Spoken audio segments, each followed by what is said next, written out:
श्री दुर्गा प्रसाद यादव जी 1960 में पैदा हुए। इसके बाद 1970 में फिर पैदा हो गए। 60 साल में आप सेवानिवृत्त हो जाते हैं, लेकिन दुर्भाग्य इस देश का कि ऐसे लोग आज भी सेवा में हैं। इस दस्तावेज को मैं आधार मानता हूं, तो 1960 में पैदा हुए तो आपको सेवानिवृत्त हो जाना चाहिए। जब मैं पैदा ही नहीं हुआ हूं तो आपको बता कैसे सकता हूं? हाँ, नहीं पैदा हुए। मैं पैदा ही नहीं हुआ। आप लाइए अपना दस्तावेज दिखाइए, आपका तो पैदा ये हुआ। तो चमत्कार है सरासर कि 1960 और दूसरे दस्तावेजों के अनुसार आप 1970 में फिर पैदा हो गए। भैया इस वक्त अयोध्या जिले में हूँ। ये परिसर है सामुदायिक स्वास्थ्य केंद्र मिल्कीपुर का, और यहाँ पर भ्रष्टाचार की सारी हदें पार हो रही हैं। ये मैं कैसे कह रहा हूँ, इसका पूरा साक्ष्य और प्रमाण है हमारे साथ। और ये भैया जो हैं, इन्होंने कुछ आरटीआई लगाकर और कुछ पत्र लिखा कि इस मामले की जांच होनी चाहिए, लेकिन अभी तक जांच नहीं हुई। ये बहुत बड़ा विषय है। इस मामले में मैं आज हस्तक्षेप कर रहा हूं और पूछूंगा इनसे कि अभी तक भ्रष्टाचार मुक्त प्रदेश कैसे हुआ है। आज इसी सवाल के ऊपर जवाब लूंगा। पूरा प्रकरण आपको बताता हूं कि इसमें सबसे बड़ा अजूबा इस अस्पताल में हुआ है। ऐसा अजूबा शायद उत्तर प्रदेश के किसी अस्पताल में नहीं हुआ होगा। स्वास्थ्य पर्यवेक्षक पद पर तैनात श्री दुर्गा प्रसाद यादव जी 1960 में पैदा हुए। इसके बाद 1970 में फिर पैदा हो गए। और सबसे बड़ा अजूबा तब हो गया जब 1981 में इन्होंने नौकरी पाली, और ये मामला पूरी तरीके से हमारे विषय में संज्ञान में आया।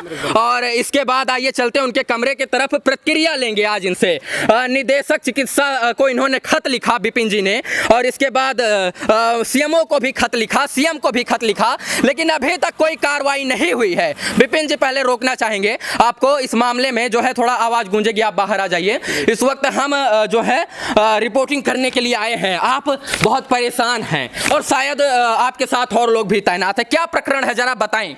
यहाँ CSC मिल्कीपुर में श्री दुर्गा प्रसाद यादव जी स्वास्थ्य पर्यवेक्षक पद पर तैनात हैं। हाँ। इनकी जन्मतिथि RTI से मिली थी 1960। तो दूसरी बार जब मांगी गई तो 1970 मिली। श्रीमान जी इनका ज्वाइनिंग लेटर जो है 1981 का है। हाँ। अगर 60 में ये इनकी जन्मतिथि है तो इनको रिटायर हो जाना चाहिए था जी। अगर 70 है तो 81 में 11 वर्ष की उम्र में इनकी नियुक्ति हो गई है। हाँ, 60 साल में आप सेवानिवृत्त हो जाते हैं, लेकिन दुर्भाग्य इस देश का कि ऐसे लोग आज भी सेवा में हैं। और अगर सेवा में हैं तो किस प्रकार है, सेवा का कोई शासनादेश हमें चाहिए। आज मैं इस मामले में उत्तर प्रदेश के मुख्यमंत्री श्री योगी आदित्यनाथ जी से निवेदन करना चाहता हूं, सीएमओ अयोध्या से निवेदन करना चाहता हूं, और जिला अधिकारी श्री अनुज कुमार झा जी से निवेदन करना चाहता हूं कि इस प्रकरण की त्वरित जांच हो और त्वरित प्रभावी कार्रवाई हो, ताकि इस मामले में दूध का दूध और पानी का पानी हो सके। इस मामले में हमारे पास पूरा दस्तावेज है जो RTI के माध्यम से इन्होंने प्राप्त किया है। और 1981 22 जून 1981 को इन्होंने, ये दिखाइए जूम करके कैमरा पर्सन से कहूंगा, 1981 में इन्होंने ज्वाइनिंग की है, ऐसा इनके द्वारा प्रमाण पेश किया गया। फिर 15 अप्रैल सन 1960 को इनकी जन्मतिथि है। तो आज इसी प्रकरण पर बात हो। आइए हमारे साथ आइए। आज देखिए, पत्रकारिता का धर्म होता है कि आप दोनों पहलू को दिखाएं, पक्ष और विपक्ष दोनों। जो है पत्रकारिता का यही धर्म है। हमने पक्ष जाना है, विपक्ष जान लेते हैं, और क्या मौलिक अधिकार है हमारा, हम उसका भी जान लेते हैं। आइए कार्यालय में चलते हैं। कौन साहब हैं ये? पता नहीं, आप पूछ लीजिए। चलिए आइए इन्हीं से जानकारी ले लेते हैं। श्रीमान जी, सबसे पहले तो सादर प्रणाम आपको, नमस्कार। क्या नाम है आपका? मेरा नाम दुर्गा प्रसाद। हाँ, दुर्गा प्रसाद यादव जी किस पद पर तैनात हैं यहाँ पर? मैं यहाँ स्वास्थ्य पर्यवेक्षक हूँ। हाँ, अच्छा, स्वास्थ्य पर्यवेक्षक पर हैं। चलिए, अच्छी बात है। CHC में आप स्वास्थ्य पर्यवेक्षक पद पर तैनात हो। और ये कुर्सी किसकी है जिसपे आप बैठे हैं? मैं यहाँ पे कार्यवाहक लिपिक का भी कार्य देखता हूँ। हाँ, अच्छा, हमको जरा बताएंगे कि आप कब पैदा हुए थे, आपकी जन्म तिथि कितनी है? इससे आपसे क्या मतलब, हम नहीं जानना चाहते। मतलब हम एज ए पत्रकार, स्वतंत्र पत्रकार, और एज ए अयोध्या का नागरिक मैं पूछना चाहता हूं कि हमारे पास ये जो दस्तावेज हाथ लगे हैं, इसमें आप जो है इसमें आपको गलत बताया गया है। तो मैं चाहता हूं कि आप अपनी बात को रखें कि आप गलत हैं या सही है, इस बात को रखें। क्या दस्तावेज आपको किसने दिया है, क्या दिया है, हम इस पे तो कुछ। अच्छा, ये बता दीजिए आपकी जन्म तिथि कितनी है? हमारी जन्म तिथि आपको मैं क्यों बता दूं? दूं। हाँ, नहीं बताएंगे, नहीं बताएंगे, ये नहीं बताएंगे। मैं कहता हूं आज मुख्यमंत्री जी से कि इस मामले में संज्ञान लीजिए और जांच का विषय है महोदय। कहते हैं भ्रष्टाचार मुक्त प्रदेश, भ्रष्टाचार मुक्त प्रदेश। मुझे नहीं पता, सभी बेईमान नहीं हो सकते, योगी जी भी बेईमान नहीं हो सकते हैं। मैं किसी को बेईमान ईमानदार नहीं कहूंगा, लेकिन आज मैं कहूंगा कि अगर सीएमओ मुख्य चिकित्सा अधिकारी अयोध्या इस मामले को देख रहे हैं तो इस मामले में प्रभावी हस्तक्षेप करें, प्रभावी त्वरित कार्रवाई करें। ये लोग सिस्टम और भ्रष्टाचार के खिलाफ एक आवाज होगी, ये सिस्टम के लिए दीमक है मित्रों। इस मुहिम को तेज करना है। बताएंगे नहीं आप कितने में पैदा हुए थे? नहीं, मैं किसी दूसरे की जानकारी नहीं दे सकता। अच्छा, विभाग बताएगा। जी जी जी, विभाग में कौन बताएगा? किसी से मिलवाइए अधिकारी से। बाबू कौन है? आप अपना जाइए, अपने अधिकारियों से मिलिए, हमारे अधीक्षक से मिलिए, वो बताएंगे, हमको बताएंगे। अच्छा, हमें जो दस्तावेज हाथ लगा है उसमें आपके साथ चमत्कार हुआ है। आपको जो दस्तावेज दिया उसका नाम बताइए। दस्तावेज आरटीआई के माध्यम से मिला। आरटीआई किसने मांगा, किससे मांगा? चलिए चलिए चलिए, ये सब होगा जांच का विषय। चलिए, जांच का विषय है, लेकिन मैं कहूंगा दिया उसका नाम बताइए। आरटीआई आपको ये देखिए तमाम पत्र गया हुआ है, देखिए ना। तो स्टेट से कुछ नहीं होता, फोटो कॉपी कोई नहीं, आप ओरिजिनल लाइए उससे। हाँ। उससे फोटो कॉपी दिखाने से किसी नाम ओरिजिनल आप छीन लेंगे हमसे तो? आपसे छीन लेंगे, आप जब स्वतंत्र पत्रकार, आपसे कौन छीन लेगा? हाँ। अच्छा अच्छा अच्छा, चलो ठीक है, कोई बात नहीं। 24/6/2021 को अपर निदेशक को भारतीय डाक के माध्यम से 25 पन्नों की फाइल आपकी सौंपी गई, सीएमओ को सौंपी गई, सीएम को सौंपी गई और अभी तक कार्रवाई नहीं हुई। कारण?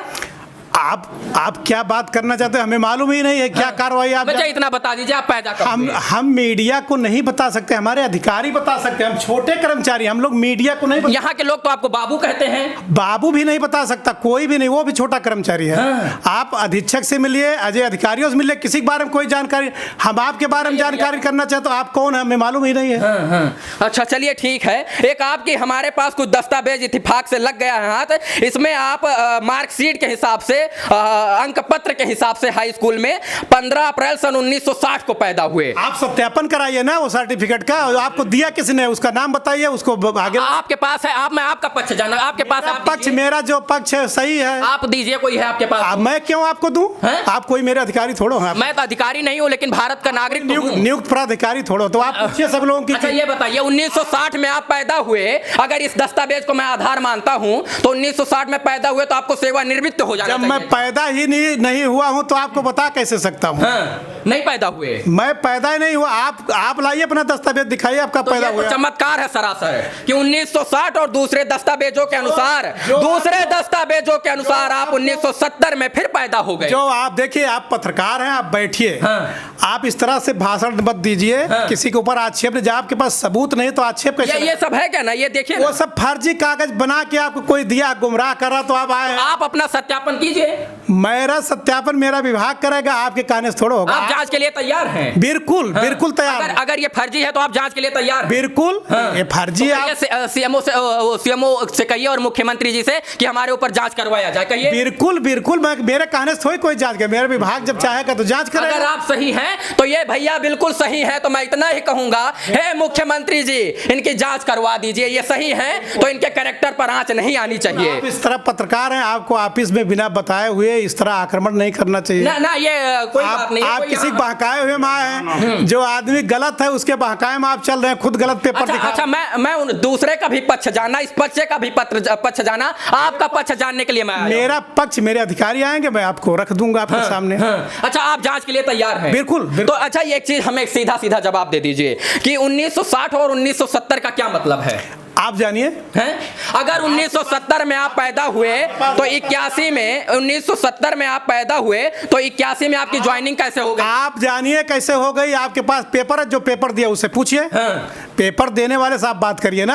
अच्छा 1981 में कैसे ज्वाइनिंग हो गई? अरे आप ज्वाइन कब हुए? आप उससे पूछिए। आप सेवा में कब आए? आप उससे पूछिए। सेवा में कब आए? जिसने आपको दिया उससे पूछिए। नहीं बताएंगे आप? ये आप पेपर अपना पक्ष रखिए। आप पेपर सेवा में कब आए? आपको मैं कुछ नहीं बताऊंगा। आपको पेपर दिया कि नहीं बताएंगे? बताएंगे नहीं बताएंगे आप जब बताएंगे कि इसने हमें पेपर फलाने दिया है। मैं आपका पक्ष जान रहा हूँ, आप सेवा में पक्ष आप क्यों जाए, मेरा पक्ष विभाग जानेगा। हाँ। अच्छा इसमें जिन्होंने लिखा है उन्होंने लिखा है कि सामुदायिक स्वास्थ्य केंद्र मिल्कीपुर स्वास्थ्य स्वास्थ्य पर्यवेक्षक पद पर तैनात दुर्गा प्रसाद यादव का समस्त अभिलेख हाई स्कूल व इंटरमीडिएट का अंक पत्र नियुक्ति प्रमाण पत्र कूट रचित है और दुर्गा प्रसाद यादव की नियुक्ति जो है हमीरपुर से नहीं हुई। प्राप्त जानकारी 30 जुलाई। जी आपको बताया है, वो खुद कूट रचित बना के आपको मिसबिहेव कर रहा है। हाँ, अच्छा, तो हम वही तो जानना चाहते हैं, आप अपना पक्ष बताइए। नहीं, मेरा पक्ष आप जान लीजिएगा, विभाग जाने। अच्छा, अगर मान लीजिए, अच्छा मान लीजिए हमारी जो डेट ऑफ बर्थ है 1997, आप बता दीजिए। हमसे क्या मतलब, आपकी क्या है? मेरे पास कोई प्रूफ है आपका? तो अगर 1960 में, अगर इस मान लीजिए, इसको मैं मान लेता हूं कि 1960 में आप पैदा हुए तो आपको सेवानिवृत्त हो जाना चाहिए था। और अगर आप सेना निवृत्त नहीं हुए हैं तो किस शासनादेश पर आप कार्यरत हैं? आप किस बेस से मुझसे बात कर रहे हैं? आपके पास क्या साक्ष्य है? ये साक्ष्य है ना? क्या फोटोकॉपी साक्ष्य होती है? फोटोकॉपी छाया प्रति होती है। छाया प्रति आप ये बताइए, आप बताएंगे कब पैदा हुए? हम सब बताएंगे, आपको नहीं बताएंगे, अपने विभाग को बताएंगे। मतलब जांच के लिए आप तैयार हैं? अगर ये 1960 और 1970 गलत है या सही? बिल्कुल बिल्कुल। 1960 या 70 गलत या सही? बिल्कुल, जो भी होगा आपको हमारे विभाग वाले बता। 1960-70 गलत या सही? जो भी होगा। 1981 में आपकी ज्वाइनिंग हुई, सही या गलत? जो भी होगा आपको विभाग बताएगा। विभाग बताएगा। विभाग जांच कर रहा है, विभाग जांच कर रहा है। विभाग को इन्होंने इतना पत्र लिख दिया कि अभी तक विभाग ही नहीं आया। जिसने लिखा वो खुद एक कोर्ट केस किया। अच्छा, न्यूज पेपर गलत हो सकता है क्या? कटिंग न्यूज पेपर को मैं कुछ नहीं कहूँ, न्यूज पेपर में जो आप बताएंगे वही लिखेंगे। अच्छा, न्यूज पेपर स्वतंत्र नहीं, इसका मतलब न्यूज पेपर में स्वतंत्र नहीं है। न्यूज पेपर 2014 15 जुलाई 2014 को हुआ, तो 11 वर्ष में हुई नियुक्ति। आपको जो बता रहे हैं लोग, आप उसी की तो बात। आप नहीं बता, इसमें लिखा है न्यूज पेपर में। न्यूज पेपर में लिख देने से थोड़ा किसी की नियुक्ति हो जाएगी। अच्छा, न्यूज पेपर में यह भी लिखा कि आपके ऊपर केस हुआ था 767 768 479 420। पेपर को कहां से मिला उसको दिखाओ। मुझे पता है, आप जवाब नहीं देंगे ना? हम जवाब तो आप दे ही रहे हैं, आपको नहीं देंगे ना? अब आप मेरे मुंह में लगाना चाह रहे हैं। नहीं, से लगाइए। अच्छा ठीक है, मैं चल रहा है, देखिए, आप खुद मास्क नहीं लगाए, मैं मास्क नहीं लगाए तो आपको आप लगा रहे हैं, अभी तक नहीं लगाए। आप मास्क नहीं लगाए। आप इस तरह हमला नहीं किया, हमला नहीं करते इसे। आप हमला नहीं करते साहब। आप हमला कर पक्ष रखिए। कर्मचारियों के ऊपर, मेरे ऊपर हमला कर रहे हो। अच्छा, फिर मेरे ऊपर FIR करवाइएगा। हम FIR नहीं कराएंगे, लेकिन आपको इस तरह जब मैं तर्क दे। अच्छा, कोविड की बात करिए आपने, आपका मास्क कहाँ है? मेरा मास्क रखा हुआ, आप लगाने का मौका कहाँ दे रहे हैं? आप वाह, मतलब जब हम लोग घुसे ना तो आपके मुंह पे मास्क ही नहीं था और हम लगा के आए। अपना लगा रहे हैं मेरे मुंह पे लाके। अच्छा, ये बताइए आपकी ज्वाइनिंग कब हुई? मैं आपको क्यों कुछ नहीं बताएंगे? चलिए बाहर चलिए। कुछ नहीं बताएंगे, ये कुछ नहीं बताएंगे महोदय। और मैं इस मामले में तलब कर रहा हूँ आज CM योगी आदित्यनाथ को कि इस मामले को संज्ञान लिया जाए। श्रीमान जी, ये सरकार के लिए दीमक हैं, ये चाट जाएंगे और आपको पता भी नहीं चलेगा। भ्रष्टाचार की सारी हद पार है CHC में, और दीमक है ये लोग, ऐसे नोच नोच के खा जाएंगे, आपको पता भी नहीं चलेगा। ये देखिए, आप कहेंगे हम झूठ बोल रहे थे, आइए दिखाते हैं आपको। सामुदायिक स्वास्थ्य केंद्र मिल्कीपुर, 24 घंटे इमरजेंसी सेवा उपलब्ध, लेकिन 24 घंटे यहाँ पर सब लोगों की सुविधा उपलब्ध। दिखाइए, इस बोर्ड को दिखाइए। मैं इतना ही कहूँगा, आज मेरे पास शब्द नहीं है, मैं इतना ही कहूँगा कि ये लोग दीमक है साहब, ये नोच के खा जाएंगे, पता ही नहीं चलेंगे। और हम जैसे अन्य तमाम प्रकार के लोग पढ़े लिखे भ्रष्टाचार ही रहेंगे और सरकार को कोसते रहेंगे, लेकिन ये लोग कुर्सी पर अपना फेविकोल से चिपक के बैठ जाएंगे तो ये चिपके ही रहेंगे जीवन भर, ये उठेंगे नहीं। इसलिए मैं आज हाथ जोड़कर विनम्र प्रार्थना कर रहा हूँ उत्तर प्रदेश शासन से कि इस मामले की जांच हो, त्वरित प्रभावी कार्रवाई हो। डिस्ट्रिक्ट मजिस्ट्रेट अनुज कुमार झा जी से भी मैं आग्रह करता हूँ कि इस मामले की जांच हो। CMO यानी मुख्य चिकित्सा अधिकारी अयोध्या फैजाबाद से भी मैं मांग करता हूँ इस मामले की जांच हो, और इस जो कागज है जिसको जो आपके पास 50 बार भेजा गया है, 5 बार 10 बार भेजा गया है, इसका सत्यापन हो कि ये सही है या गलत। नहीं तो ऐसे ही तमाम लोग आते रहेंगे और सरकार को नोचते रहेंगे। सरकार भ्रष्ट नहीं हो सकती साहब, भ्रष्ट किसने किया है अब आपको पता है। कुछ शब्द नहीं हैं और आज निशब्द हूँ। ऐसे लोग दीमक की तरह हैं जो नोचते रहेंगे, खाते रहेंगे और कुछ नहीं है, कुछ नहीं है। चलिए, इस मामले में प्रभावी हस्तक्षेप करने की मैं मांग करता हूँ। बहुत बहुत आभार इस वीडियो से जुड़े रहने के लिए। शुभकामना आप सभी दर्शकों को, धन्यवाद।